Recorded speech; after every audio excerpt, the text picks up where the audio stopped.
Movie की star में हम जॉनथन नाम के एक आदमी को देखते हैं जो कि अपने दोस्तों के साथ एक वाइन शॉप में काम कर रहा था। और तभी जॉनथन के सामने एक अजीब सा आदमी आता है जो कि जॉनथन को घूर रहा था। जॉनथन उसे देखकर काफी ज्यादा डर जाता है। जॉनथन अपने पेरेंट्स से दूर एक अलग जगह पे रहता है। जॉनथन कभी भी किसी से बात नहीं करता था, वो अकेला रहना पसंद करता था। जब जॉनथन शॉप को साफ कर रहा था तब उसके सामने वही अजीब सा आदमी आता है जो कि उसे घूर के देख रहा था। जॉनथन को यहाँ पे कुछ समझ में नहीं आ रहा था, वो उसे इग्नोर करके अपने घर पे चला जाता है। और तभी जॉनथन को टीवी पे एक एडवर्टाइजमेंट दिखाई देती है जिसमें एक कॉल कर लड़की का नंबर दिखाई देता है, जिस नंबर पे वो कॉल करके किसी भी लड़की को बुला सकता है। अब वो स्क्रीन पे चल रहे नंबर पे कॉल करता है और तभी दूसरी तरफ से उसे एक लड़की की आवाज सुनाई देती है जो कि उससे अगले दिन शाम के टाइम मिलने के लिए बोलती है।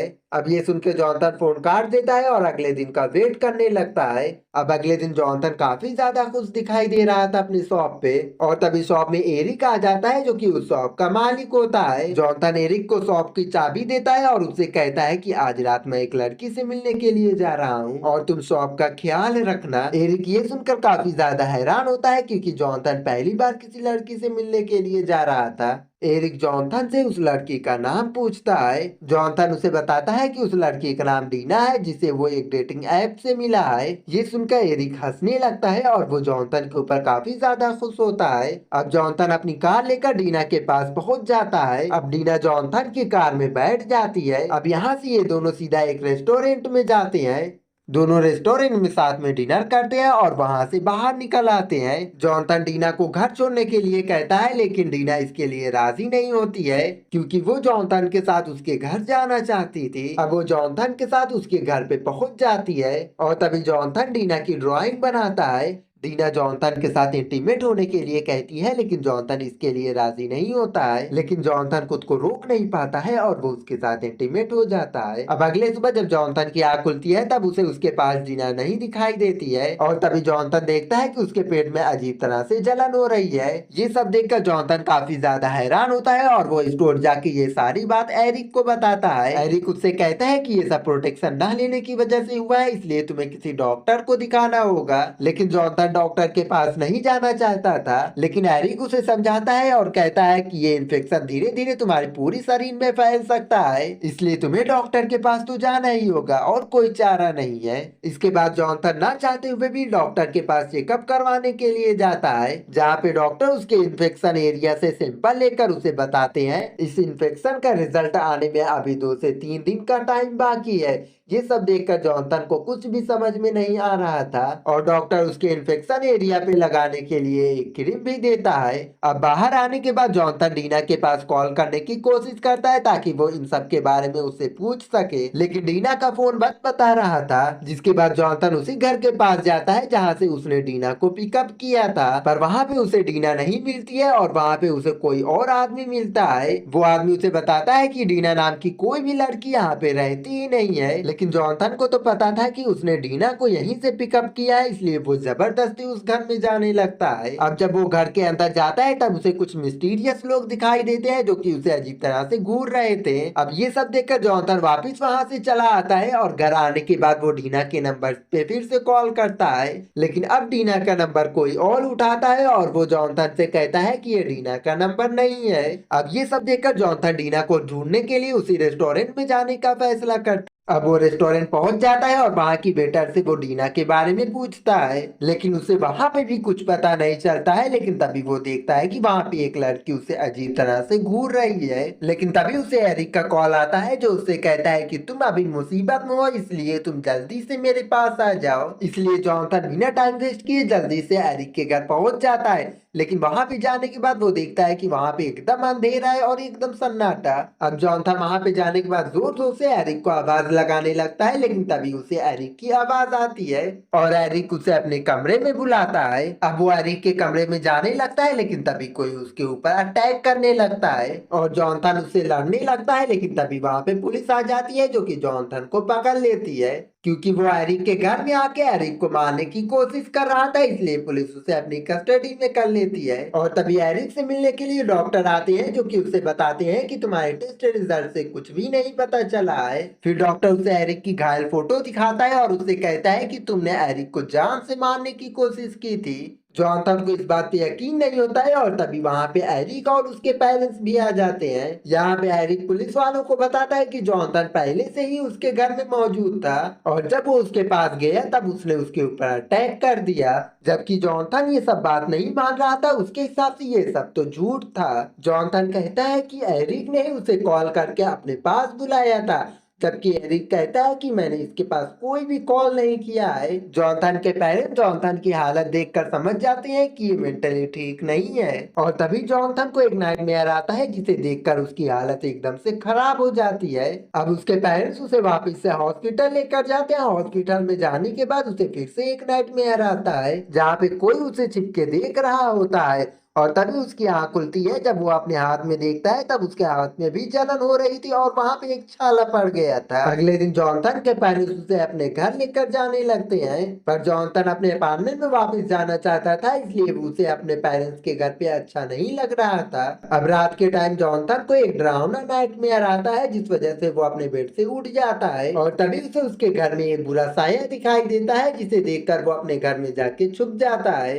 और तभी उसके पेरेंट्स उसे पकड़ के उसे जबरदस्ती मेडिसिन देने लगते हैं, जिससे जॉनथन अपने फादर को पंच मार के वहां से बाहर भाग जाता है। कुछ दूर जाने के बाद जॉनथन बेहोश होकर नीचे गिर जाता है और जब उसकी आंख खुलती है तब वो अपने अपार्टमेंट में जाता है, पर उस अपार्टमेंट का मालिक जॉनथन को अंदर आने से मना कर देता है, इसलिए वो हेल्प के लिए एरिक के घर जाता है, पर वहां से भी उसे कोई भी मदद नहीं मिलती है, जिससे वो एक साइकिल चुरा के वहां से भाग जाता है। कुछ दूर आगे जाने के बाद उसे मिस मिलिंडा की फोटो दिखाई देती है जो कि उसी लेडी की होती है जो कि जॉनथन को रेस्टोरेंट में अजीब तरह से घूर रही थी। उस पोस्टर में लिखे हुए एड्रेस को देखकर जॉनथन एक रेस्टोरेंट पे जाता है। फिर जॉनथन के पूछने के बाद वो रिसेप्शनिस्ट उसे कुछ रिचुअल की बुक और कुछ चीजें देती है और कहती है कि मिलिंडा उसे ब्लू हाउस में मिलेगी।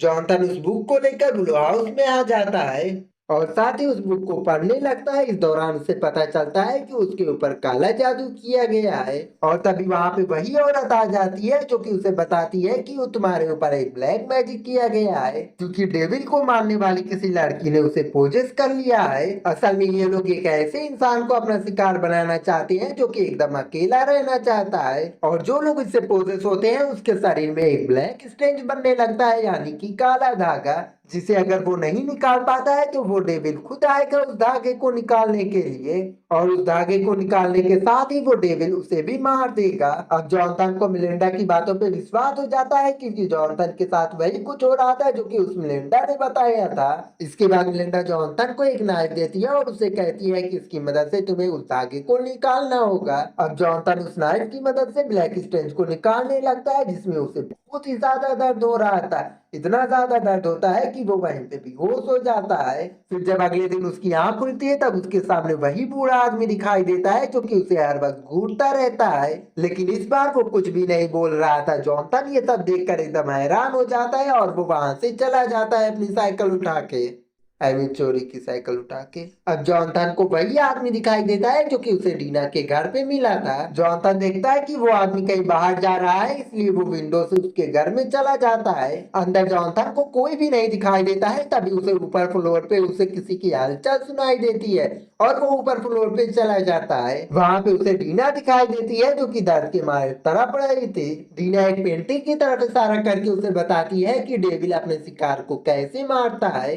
असल में ये एक ऐसे लोग होते हैं जो कि कमजोर लोगों को पकड़ के उसे पोजेस करते हैं और उसके शरीर में ब्लैक स्ट्रेच को पैदा करते हैं, जिससे डेविल उस आदमी को मार के अपनी भूख मिटाता है। ये लोग डेविल के लिए काम करते हैं। जॉनथन देखता है कि वो लोग वापिस आ रहे हैं, इसलिए जॉनथन वहां से भागने लगता है, पर वहां पे वो लोग आ जाते हैं। जॉनथन उन्हें चाकू दिखा के उन्हें डरा के वहां से भाग जाता है। अब जॉनथन एरिक के पास जाता है और उसे सारी सच्चाई बता देता है। जॉनथन की बात सुन के एरिक को लगता है कि वो पागल हो गया है, इसलिए वो पुलिस को कॉल कर देता है। कुछ देर बाद वहां पे पुलिस आ जाती है, जिसे देखकर जॉनथन उसे समझाने की पूरी कोशिश करता है, लेकिन पुलिस उसे पकड़ के यहाँ से लेकर चली जाती है। कुछ देर बाद जॉनथन को एक मेंटल हॉस्पिटल में एडमिट करा दिया जाता है। अब जॉनथन यहाँ पे सभी को अपनी बात बताने लगता है, लेकिन कोई भी उसकी बात पे यकीन नहीं करता है। फिर डॉक्टर जॉनथन से अकेले में मिलते हैं और उसे बताते हैं कि उसकी ये हालत काफी ज्यादा ड्रग्स लेने की वजह से हुई है और इसी वजह से उसकी मेंटल हालत एकदम से खराब हो गई है।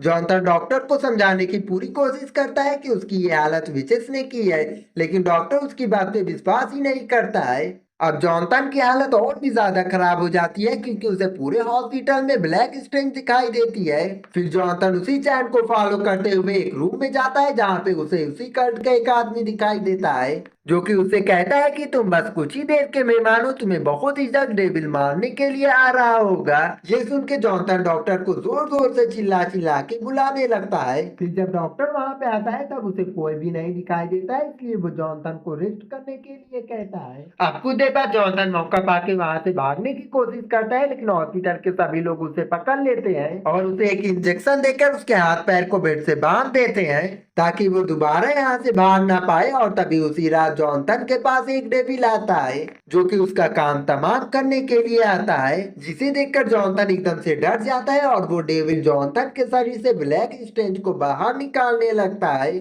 जिसे जॉनथन बुरी तरह से तड़प तड़प के मारा जाता है। अब अगले दिन जब नर्स जॉनथन के रूम में जाती है तब वो जॉनथन को एकदम से मरा हुआ देखकर एकदम से डर जाती है। उस वक्त जॉनथन के हाथ में वही नाइफ होती है जो कि उसे मेलिंडा ने दी थी। अगले सीन में हम एक लड़की को देखते हैं जो कि कार का इंतजार कर रही थी और तभी उनके सामने एक कार आगे रुकती है जिसके अंदर वही कल्ट के लोग होते हैं, यानी कि अगली बलि की बकरी ये लड़की है। और इसी के साथ ये मूवी यहीं पे खत्म